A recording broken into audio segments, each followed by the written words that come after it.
my name is Nikolai Onken. I'm from Amsterdam, and I'm going to talk about HumanApi, what the browser also can do today.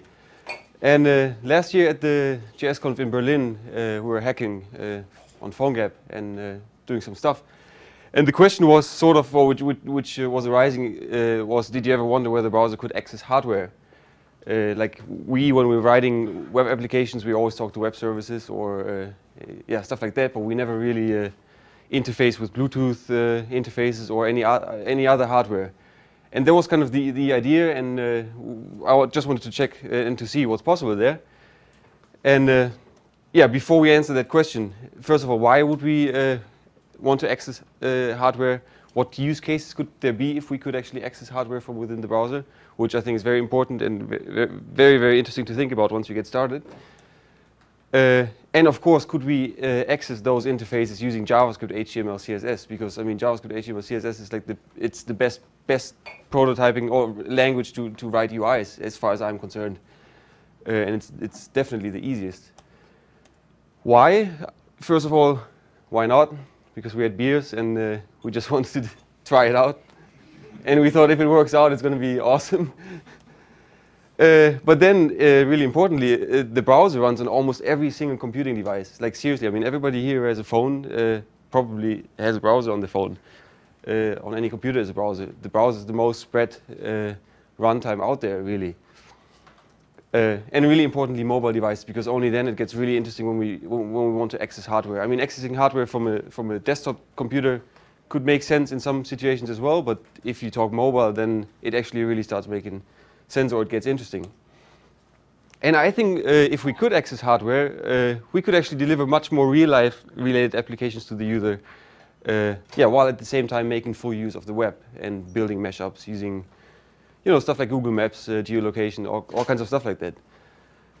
That's sort of a short why. What can you do with it? This slide is a bit short. I'm going to show you a use case I'm just actually wearing right now. You're going to see that in a second.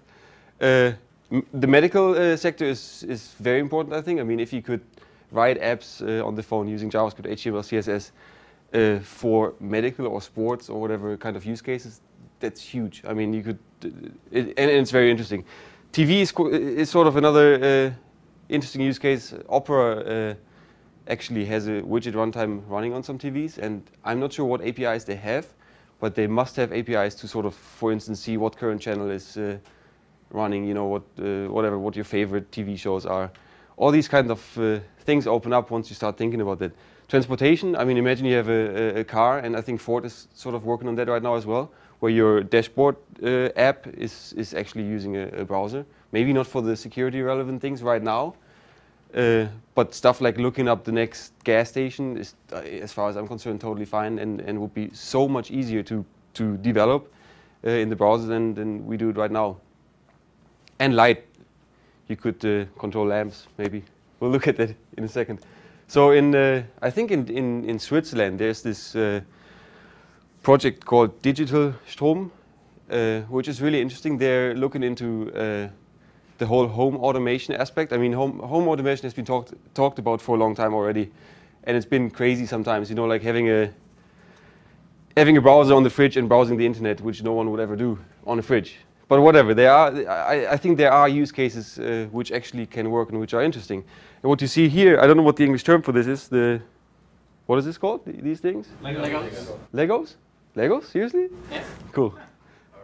So these are Legos, and they sort of communicate with a server in your switch box or whatever you call it, through whatever kind of frequency. And in that box you have a server, and you can actually access then these Legos through JavaScript APIs. That is already there today. And I mean, imagine if you had that access, if you had the APIs, if you had the SDK, what kind of cool stuff could you write? Especially now with the iPad. I mean, you don't have to sit at your desktop anymore. You don't have to use the phone, which is kind of too small to control your whatever energy levels. You actually can use a device which is big enough and where you can build UIs which really make sense for these use cases. So it's interesting to look at that. Definitely digitalstrom.org. How can we do it? I guess there's two ways. I mean, we could provide again web services which access the hardware on the back end, but there might be also ways where we can access the hardware right away through the browser, for instance, Bluetooth. So looking at mobile runtimes, the iPhone SDK, for instance, has this web view component, and all you can do there basically is you can execute strings in the runtime, and that's how you can communicate from the low-level SDK to the browser. So I can say from within Objective-C, I can say execute whatever kind of, or evaluate whatever kind of string in the WebKit view, and that's going to happen. The most simple example would be alert 1, and then you would have an alert in the browser. Going back from the browser to the low-level stuff, you basically have protocol listeners. So you have something like PhoneGap, // and then whatever kind of call. And from within Objective-C, you listen to that change, and then you can do stuff. It's kind of a hack, but it works right now, and I think it's perfect until we have better APIs. So it's definitely something to look at, I think. Which platforms actually support this already today? This kind of stuff on the iPhone, on the iPad, the iPhone SDK can do it. Android can do it as well. You can do this communication thing. And now Samsung is going to release their Bada platform very soon. And there you can do that as well. And I believe it's in C++. So there are platforms where you can actually do that. So let's take a look. So what I have here, it looks a bit dangerous. I don't know if you know Arduino. You know, these Arduino boards. It's very simple to program them in C. You can attach all kinds of sensors to them. And I'm wearing now here a Polar heart rate monitor, which is sending my heart rate to this kind of receiver here, because Polar is not sending Bluetooth but some other proprietary frequency, and then it sends it to the Arduino, and then via Bluetooth to whatever kind of device which would want to connect to this now. You see a little yellow light here. It means it's working. Any last words? Huh? What? Any last words? Yeah. To you? Maybe I'm dead already. So here's my iPhone. Where's the device? Where's the other one? The Arduino. Here. Oh, can't see it. Oh. Nothing happened. I'm not going to move it too much, you know. You need an assistant to hold it up. So I'm using PhoneGap here. The goal was to write the application using JavaScript, HTML, CSS. So it looks like a native app. Nice little icon. I can give the phone around if you want. And now I'm starting it. Takes a few seconds. It's not, you know, it's a prototype. My heart rate is going up. Okay, now it tells me it's connected to the Bluetooth. It's connected to Bluetooth now. You see a little heart, and there we go. Oh my God. It's good that I don't know anything about healthy or unhealthy heart rates, but whoa.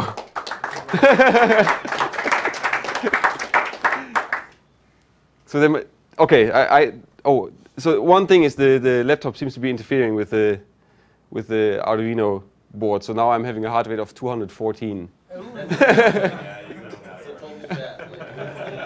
Cardiac arrest. So if I would hold this a bit here, then it should go down. It's still too high. It's not even drawing the chart because it's out of the limit. So anyway, this is an app written in JavaScript, HTML, CSS, and now think about I'm accessing my heart rate from here. And now let's think about what other tools do we have in the browser we know already, or what APIs do we have already. First, most interesting in this case, I think, is geolocation. So in my case, okay, this is not a medical app now, but it's more like a sports, whatever, training app. What I want to do now is I want to start a training, log my heart rate, and log my location, so I can sort of know, okay, I'm running this route. Last week my heart rate was whatever, 200 at the mountain, and today it's a little bit less. And actually writing that stuff was so easy. It took me a few hours. I mean, you have Google Maps. You can just integrate it. You have the geolocation APIs in the iPhone, and now I have my heart rate. And then, yeah, you can see there's like a button, start training. Now it's recording. If I would run around now with this whole thing here, it would record my location. I can stop my training. Can you see that, actually? I can show it afterwards again, if anyone is interested. Here I have all my trainings listed in a list, basically. I can look at it. I see my average heart rate, my highest heart rate, lowest heart rate. I see the map here with a route drawn on there. And I mean, this is now really a sort of, yeah, if you see the route, it's not very precise. But, you know, this is a prototype, and actually making this work for real would be not so much effort anymore, because we have the access to the native APIs.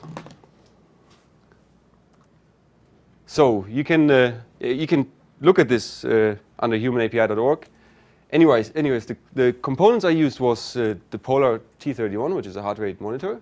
You can use anything which can read your heart rate. Then I was using the Arduino Bluetooth board, which is there are several Arduino boards which allow you to do stuff, but this is the only one which supports Bluetooth. And this Polar extension board, which you can buy on Grooveshark, I believe. And the amazing thing, I mean, this cost me like $50, you know, and okay, I mean, you can't really run with this yet, but this is a prototype, and writing a prototype for $50 is pretty cheap, I would say. I mean, you could almost say, okay, now we're going to put it into production and actually have something for real. Then there's one sort of bad thing, which I shouldn't, or which I don't want to mention actually, but on the iPhone, you're not allowed to access the different Bluetooth profiles which actually are there. And you have to jailbreak the iPhone. So right now it doesn't work for everybody. I'm not sure if on Android you can do that and you can submit it to the store. If you could, that would be amazing. Anyways, for the iPhone, if you jailbreak it, you can use this project called Bluetooth Stack, which basically enables all the Bluetooth profiles for you on the iPhone. And then you can connect to it easily from within the Objective-C environment. And then the best part of it, everything else is HTML, JavaScript, CSS. This I was talking already about. Yeah, and then the really interesting thing here is the cross-platform aspect. I mean, in the end, I think our really important goal is to write mobile apps cross-platform. So I don't write. That's exactly the point why we use the web view in there, so we can write the UI in JavaScript, HTML, CSS, and maybe do the low-level stuff natively if we have to. But cross-platform is super important because, yeah, it's obvious. So what can we do cross-platform? The interface. That is JavaScript, HTML, CSS. It runs on the iPhone. It would run on Android. It would run on the BlackBerry, even on some Nokia devices. And that already opens up a whole market of devices you can deploy your app to, versus just writing the app for the iPhone. I mean, there's actually an app which can track your running for the iPhone, but it is just for the iPhone. And it's amazing. It's a really cool app. But why is it only there for the iPhone? What can't we do is the low-level bindings. That's not, I mean, we can't yet do that with JavaScript, which is cool. And that's basically it. How can you get started to do this yourself? You can look at humanapi.org. There's some code samples, and you can download the whole project. It's a bit tricky. I mean, you have to jailbreak your phone, which is actually easy. There's Black-Rain. You just put it on there, and it's jailbreak. Then you have to install the Bluetooth Stack project, run the daemon on the iPhone, which is a little bit tricky, but it actually works after you try it. And the rest is just writing the app, basically, in JavaScript, HTML, CSS. Check out these SDKs. Totally. I mean, as I said, iPhone doesn't really allow this, so it's kind of limiting. It's very interesting, though, to prototype stuff and to sort of see what's going on there. Android, I'm not sure myself. Maybe anyone knows here if they allow doing that. I know you can do it. I'm not sure if they like it if you do that. And the Bada SDK, same thing. Not sure yet whether they expose the whole Bluetooth profiles which are there. And then hack the hell out of your phone, which is great. I'm kind of through already. It was a really quick presentation. I have another use case. I'm not sure if you want to see that. Just the thing where you measure the temperature of the room. Yeah, sure. Yeah? More source. Huh? More source. Just do it. Oh yeah, I totally actually wanted to do that also. All right, so let's see. First of all, oh, it's a mess. See? Don't look at this.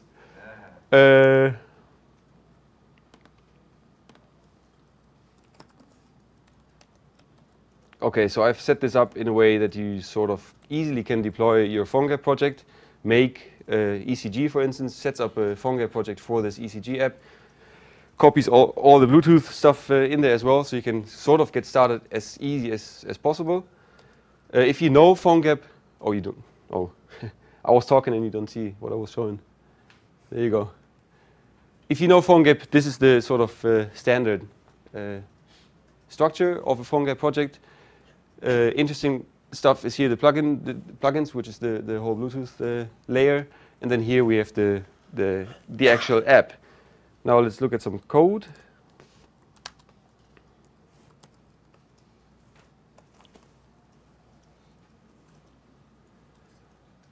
Oh, I have screen mirroring on here. No, not screen mirroring, but the other thing. So, 1 second.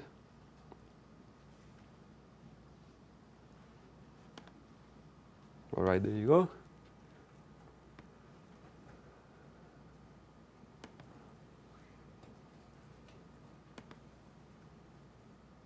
Prototypes. Okay, so here I've made all kinds of apps. I also have an app which can measure weight and can tell you how many beers you have left in a beer whatever thing. Very handy, very useful. You see here, well, whatever. There's different apps. Let's look at the ECG app I was showing just right now. I have a few different things. I have the Arduino code base. If we look at that,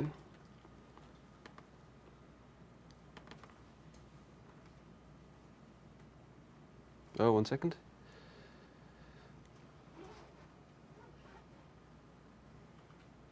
Can you see that? I mean, that's. Yeah. Sorry. Okay. Oh, wrong button.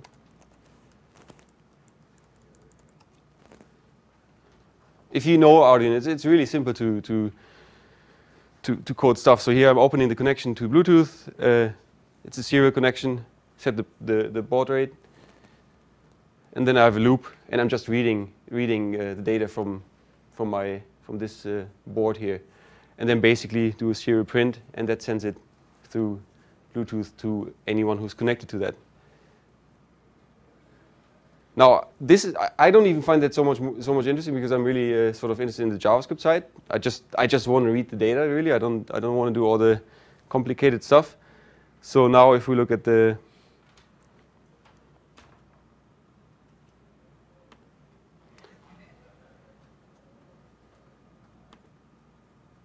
JavaScript part of it. So here I'm defining a global function set hex data. It's also not as, it's still, right now I'm receiving hex data, which is, you could make it really easy and just receive whatever kind of strings or JSON object or whatever. Right now I'm receiving hex data. This is the global function. Now if I go into the Objective-C code,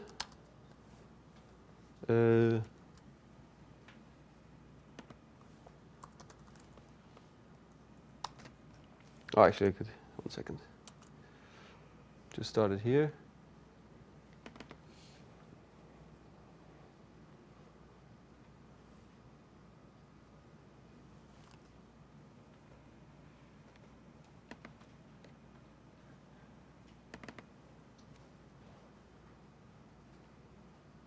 Yeah, like now while it's loading, I mean, just think about the iPad now. It's really, like, imagine the same app I just wrote for the iPhone, we could write for the iPad.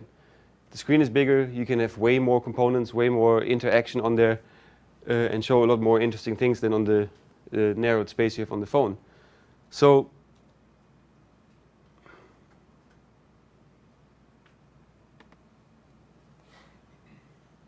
so 1 second.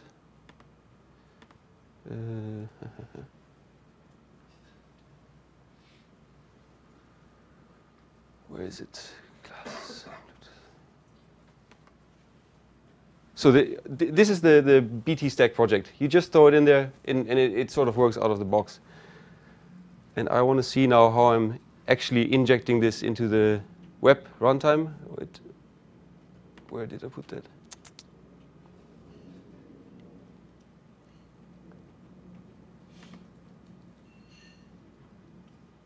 1 second. Turn off the...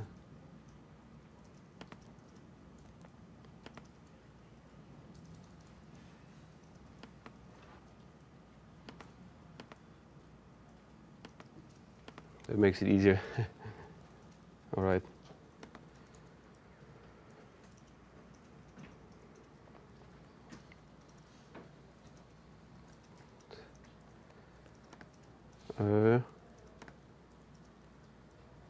Okay.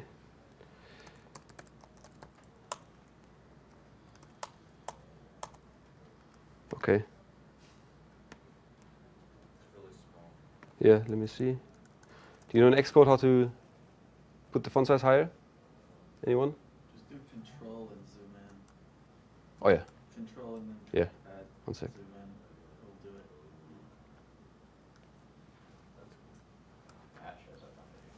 So this is basically, that's all there is to it, really. I mean, I'm receiving the data from via Bluetooth, and then I just shove it into the web view by calling string by evaluating JavaScript from string, and that's it. The most easy example would be, as I said, alert. And basically, you can shove anything into the browser runtime and and do whatever you want. And yeah, I just find it very interesting to look at that, because it really opens up a whole lot more use cases than we're kind of thinking about right now. I mean, we have server-side JavaScript right now, which is very interesting. But then we also have stuff like that. And I mean, you could argue that maybe you don't want to have these APIs actually accessing stuff like Bluetooth. But then again, we have APIs like geolocation or your address book or your accelerometer or your camera. So where do you stop? I mean, we have these kind of APIs right now because mobile phones have these features, and we need to have ways to access these features from within the phone. But actually, then, if you think about it, phones have way more features. Compass. Do we have a Compass API? I'm not sure, actually. I don't think it exists. It has Bluetooth. Do we have Bluetooth API? Do we want one? I think. I mean, if we think about having a geolocation API, I think we also should have a Bluetooth API, for instance, whether you use it in the end or not. Huh? Cross-domain Bluetooth. That's cool. Yeah, I mean, you could. Sure, you could do it via HTTP too. I mean, Doesn't Bluetooth aim for a pirate? Yar, yar. So that's basically it. I mean, you can do way more right now with mobile phones and with JavaScript, HTML, CSS, and it's definitely worth sort of looking at that. And you see, you can write really interesting apps. And again, especially with the iPad, with all the new touch features, and the iPad has a good WebKit in there. You know, you can use HTML5. You can actually use CSS3, which a lot of times people forget that they actually that it exists, because you have to write for IE, or you have to remember all the things you have to know to write stuff which also works on IE. And writing for the iPad, now having the multi-touch events and all these kind of things, you can write apps using JavaScript, HTML, CSS, which do stuff like that, which could do home automation, which could read your electricity or whatever, or even in a car, which could tell you where to go next with whatever, Google Maps, for instance, but using a browser and not using something native. So that's it. Do you have any questions? Nothing? What do you think? Should there be APIs like this in the browser or not? Should it be via HTTP, for instance, otherwise? Absolutely. Everything. Yeah. Does the Arduino have a Wi-Fi capability? Not this one, but there is one which has. Or you can, again... Because that would easily work with the iPhone. Exactly, yeah. It's just, again, just another way to access the hardware, which I think, yeah, would be really cool too. But I mean, that's one thing I'm wondering. Should we have these APIs in the browser? Because where do you say, okay, now we're not going to add any more APIs, or are we just going to define this like a generic sensor API or whatever? And actually, these things are in draft. There's a Jill and the Bondi group and the device APIs, and people are thinking about that, and I think it's going to be very cool once we actually have these APIs there in the browser on mobile devices. Again, you already can do it now with a little bit and a few hacks. But it works. All right, thanks.